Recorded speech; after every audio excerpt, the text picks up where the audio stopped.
আসসালামু আলাইকুম। একদা মুসা আলাইহিস সালাম আল্লাহ তাআলাকে বলছেন যে আল্লাহ, আপনার এই সৃষ্টিতে আমাকে আপনি কিছু ইনসাফের উদাহরণ দিন।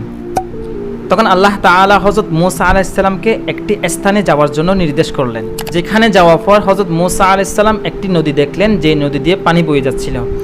অতঃপর সেখানে একজন ঘোড়া আরোহী সেখানে আসলো। আসার পর তিনি সেখানে পানি পান করলেন।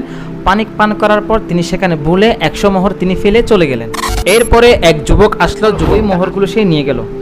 এরপরে এক বৃদ্ধ আসলো, বৃদ্ধা আসার পরে তিনি সেখানে উজু করছিলেন। উজু করার সময় ওই ঘোড়া আরোহী সেখানে আসলো। আসার পর বৃদ্ধার কাছে তার মোহর চাইলেন। মোহর নিয়ে নেয়।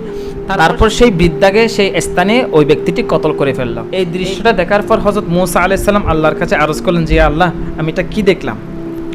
তখন আল্লাহ তাআলা বললেন, যেই বৃদ্ধাকে যে লোকটা খুন করেছিল সেই বৃদ্ধা তার একজন ওয়ালিদকে হত্যা করেছিল, এবং যে মানুষটা তার